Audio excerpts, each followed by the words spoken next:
2000 টাকা bonus Calcutta police Bengal পুলিশে ছিল, 5300 টাকা বোনাস হঠাৎ করে পুজোর সময় ক্যালকাটা পুলিশ ডিক্লেয়ার করেছিল।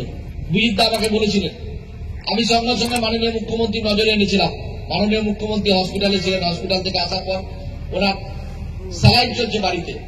সেই অবস্থায় আমি বলেছি যে এই ব্যাপারে এরকম ভাবে অপপ্রচার হচ্ছে, এদের বললো কে এটা করলো, তাহলে কে করলে আমি জানি না, এখন এটাকে আপনি অর্ডার করুন।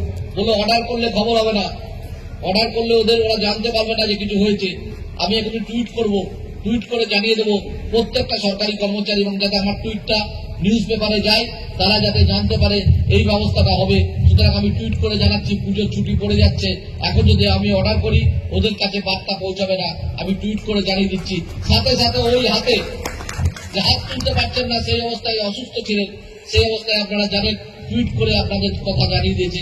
এবং আশা কর্মীদের মাইনে সিভিক বোনাস সঙ্গে সঙ্গে চালু হয়েছে।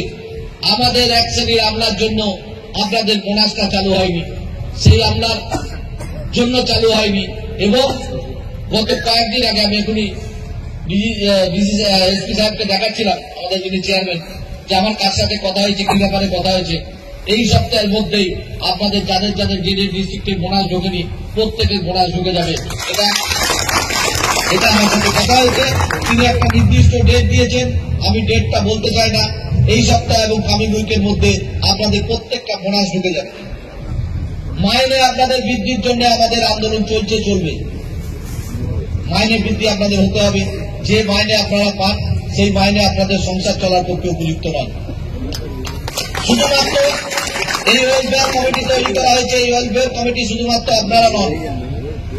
এই ওয়েলফেয়ার কমিটিতে যারা আছেন জানেন, এই ওয়েলফেয়ার কমিটিতে আমাদের নিচুতলার পুলিশ কর্মচারী, সিভিক ভলেন্টিয়ার তাদের পরিবার, ভিলেজ পুলিশ তাদের পরিবার, এনভিএফ তাদের পরিবার, হোমগার্ড তাদের পরিবার, তাদের সন্তান সন্ততি, কনস্টেবল তাদের পরিবার,